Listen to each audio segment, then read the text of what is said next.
Online औषध विक्री विरोधात केमिस्ट एकवटले. 20 मे रोजी देशव्यापी बंद. सांगली जिल्ह्यासह कडेगाव तालुक्यातील सर्व औषध दुकाने राहणार बंद.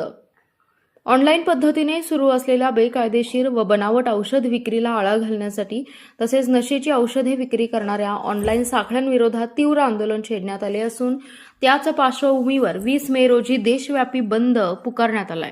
सांगली जिल्ह्यातील सर्व केमिस्ट यासह बंदमध्ये सहभागी होणार असल्याची माहिती पश्चिम महाराष्ट्र उपाध्यक्ष विनायक शेटे यांनी दिली. हा बंद all India organisation chemist and druggist असोसिएशनचे अध्यक्ष माननीय आप्पासाहेब शिंदे तसेच फार्मसी काउन्सिल ऑफ इंडिया सदस्य विजयभाऊ पाटील यांच्या मार्गदर्शनाखाली आयोजित करण्यात आलाय. शासनाने तातडीने ऑनलाईन औषध विक्री बंद करून सर्वसामान्यांच्या आरोग्याशी होणारा खेळ थांबवावा अशी मागणी संघटनेच्या पदाधिकाऱ्यांनी केली. यावेळी सांगली जिल्हा केमिस्ट असोसिएशनचे अध्यक्ष भरत सावंत, सचिव सागर साठे, खजिनदार सचिन सकळे, उपाध्यक्ष प्रकाश सूर्यवंशी तसेच गणेश कोळसे उपस्थित होते. कडेगाव तालुक्यातील सर्व केमिस्ट देखील या बंदमध्ये सहभागी होणार असल्याचे स्पष्ट करण्यात आले.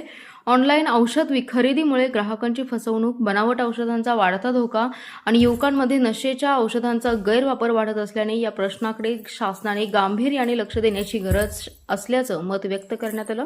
या संदर्भात जिल्हा उपाध्यक्ष प्रकाश सूर्यवंशी, कडेगाव तालुका अध्यक्ष समरजित गायकवाड, सांगली जिल्हा केमिस्ट असोसिएशनचे को चेअरमन अभिमन्यू वरुडे, महिला संचालक सुनंदा शहा आणि तालुका सचिव प्रताप पंडित यांनी बंदची भूमिका स्पष्ट करताना नागरिकांनी सहकार्य करण्याचे आवाहन केले आहे.